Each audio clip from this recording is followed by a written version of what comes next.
मेरे पेज से जुड़े हुए सभी विद्यार्थियों और मित्रों का आभार। तो कल और परसों दो तीन वीडियो जो आए थे उसमें हमने विसर्ग संधि पढ़ी थी। आज उस सभी का वापस हम सार पढ़ रहे हैं। कॉमन चीज़ कि जो दो तरह से सवाल आ रहे हैं, 4 नंबर का चैप्टर है ना, तो 2 सवाल आते हैं संधि और 2 ही सवाल आते हैं विच्छेद। तो जैसे मैं आज आपको परीक्षा के टाइप से बता रहा हूँ कि परीक्षा में जब सवाल आए तब कैसे करना, ठीक है। तो मान लीजिए यहाँ संधि में 2 सवाल आ गए। एक मान लो ये आ गया जैसे मुनिरेव, और दूसरा उदाहरण आ गया जैसे क्वेश्चन, और फिर आगे विच्छेद का जो सवाल आएगा, जैसे यहाँ पर आ गया योजक विसर्ग प्लस तत्र, और दूसरा जैसे आ गया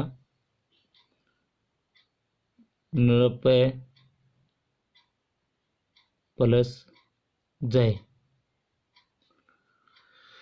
तो ट्रिक्स मैंने आप सभी को बताई थी क्या कि जो 3 प्रकार है ना, उत्व संधि, संधि शब्दों की पहचान हम कर रहे हैं वो की मात्रा से। रुत्व संधि जिसमें हम पहचान कर रहे हैं पूरा रे आ रहा है या जो आधा रे ऊपर वाला आ रहा है। और तीसरा भाग है सत्व संधि जिसमें हम पहचान कर रहे हैं 3 से और से आधे से, ठीक है। तो हम पहले इसी सवाल को करते हैं, एकदम कंठस्थ कर लेना आप। इसी प्रकार से आपको सवाल करने, कहीं किसी प्रकार की गलती नहीं होगी। तो हम ये जो मैंने ये जो फॉर्मेट लिखा है, उत्व संधि ओ, रुत्व रे, सत्व से, ठीक है, इस नियमों को अभी यहाँ लगा रहे हैं। अब आप देखिए यहाँ शब्द लिखा हुआ है मुनि रेव, ओ है इसमें नहीं है, रे आया हुआ है, से नहीं है, तो रे आया हुआ है। संधि कौन सी हो गई? रुत्व संधि। 1 नंबर का सवाल है, आधा नंबर नाम लिखने आ गया।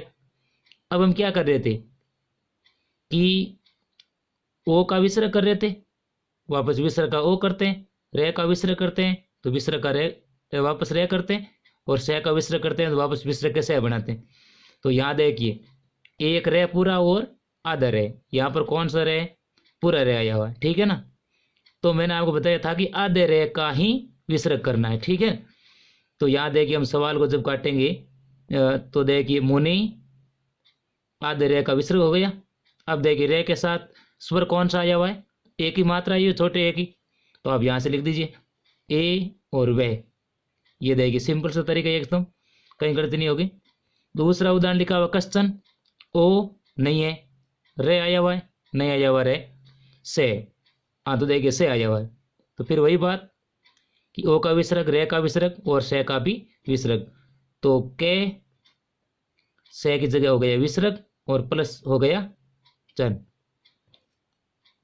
सिंपल सा सवाल। तो यहाँ ये एकदम सरल से, यहाँ किसी प्रकार की कोई गलती नहीं होनी चाहिए, ठीक है। अब देखिए हम आते हैं विच्छेद पर। तो विच्छेद का तरीका मैंने आपको बताया था कि पहचान आपको प्लस के बाद करनी है ना। पहले हम चलते हैं स्वरों पर, है ना। यदि प्लस के बाद स्वर आते हैं तो बराबर संधि होती है रुत्व, ठीक है। यदि प्लस के बाद पहला और दूसरा वर्ण आता है, संधि कौन सी होती है? सत्व। यदि 3, 4 और 5 आते हैं तब 2 संधियां होती है, मैंने आपको बताया कि उत्व संधि और रुत्व संधि, ठीक है। अब यहाँ समानता हो गई दोनों में, तो आपको ये करना था कि यदि विसर्ग के प्लस से पहले यदि ए विसर्ग आया हुआ है तो बराबर संधि होती है उत्व, ठीक है। तो ये 3 हो गए सीधे, शॉर्ट ट्रिक्स पढ़ते हैं ना। प्लस से पहले विसर्ग आएंगे, आप सभी को बताए। तो प्लस के बाद स्वर बराबर रुत्व संधि, प्लस के बाद पहला और दूसरा वर्ण बराबर सत्व संधि, और 3, 4, 5 उत्व और रुत्व दोनों होती है। फिर हम अंतर करने के लिए प्लस से पहले आते हैं, यदि ए विसर्ग आया हुआ है तो उत्व संधि हो गई, ठीक है। अब देखिए स्वर में ऋतु हो गई, 3, 4, 5 में उत्व ऋतु दोनों हो गई। और सत्व संधि कि उत्व में ओ एक ही बनता है, ऋतु में रे बनता है, लेकिन सत्व में 3 से बनते हैं, ठीक है। यानी कि विसर्ग प्लस पहला और दूसरा वर्ण बराबर 3 से बनते हैं, पहला से, दूसरा और तीसरा से। तो यहाँ पहला वर्ण टोटल कितने हैं? 10 है, के वर्ग से लेकर के पे वर्ग तक। ठीक है, तो मैंने आपको बताया था कि पहला से बनेगा चे, छे से बराबर पहला से बनेगा टे, ठे, पे, फे से बराबर दूसरा से, के, खे, ते, थे बराबर तीसरा से। ठीक है, अब ये ऊपर वाला 2 उदाहरण है, हम इनको लेकर चलते हैं। योज के विसर्ग प्लस तत्र। तो यहाँ वर्ण निकालिए, कौन सा वर्ण है? प्लस से पहले है ए विसर्ग और प्लस के बाद क्या वर्ण है? ते, ते है ना। अब देखिए 1 2 3 4 5 में से कौन सा है? तो यहाँ पता करते हैं हम कि ते किसी भी वर्ग का पहला अक्षर है। पहला अक्षर है ना ते, यस पहला अक्षर है, तो पहला अक्षर आता है, तो संधि कौन सी हो जाती है? फिर सत्व संधि हो गई कि पहला और दूसरा कहाँ आता है? सत्व संधि में आता है। अब देखिए चे छे से पहला से, टे टे पे पे से दूसरा, के खे ते थे से तीसरा, तो यहाँ आया हुआ ते यानी कि तीसरा से बनेगा। ठीक है, विसर्ग का। तो ये उदाहरण हो गया योजक, यहाँ लिख लेते हैं योजक और विसर्ग, ये विसर्ग है ना, विसर्ग का आधा से बना दिया, आगे क्या है? तत्र। तो ये सीधा सिंपल तरीका हो गया। ठीक है, अब अगला उदाहरण देखिए नर पे, यानी प्लस से पहले ए विसर्ग और प्लस के बाद जे। अब फिर क्रम से निकालते हैं कि पहला, दूसरा, तीसरा, चौथा, पांचवा कौन सा है? तो चे पहला, छे दूसरा, जे तीसरा, तो तीसरा वर्ण आ गया। ठीक है ना। फिर हम ध्यान करते हैं कि तीसरा, चौथा और पांचवा वर्ण उत्व संधि में भी आता है और रुत्व संधि में भी आता है।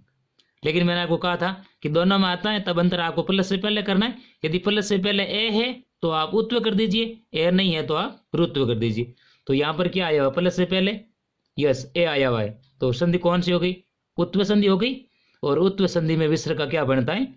ओ बनता है। ठीक है, तो वापस ये शब्द बन गया नरपो, विसर्ग का ओ बन गया, आगे क्या है? जय। तो सभी को मैं फिर से पूछ रहा हूँ, ये आज 10th क्लास का जो संधि का 4 नंबर का चैप्टर था वो मैंने पूरा कर दिया, आज पूरा हो गया। यदि किसी प्रकार का डाउट हो तो आप मैसेज कर देना, कमेंट लिख देना कि सर ये वाली समझ में नहीं है अच्छे से, फिर मैं दोबारा से पढ़ा दूंगा। और कल हम आगे चैप्टर शुरू कर रहे हैं समास, जो 3 नंबर का है। सभी मित्रों और विद्यार्थियों को गुड नाइट, जय हिंद, जय भारत।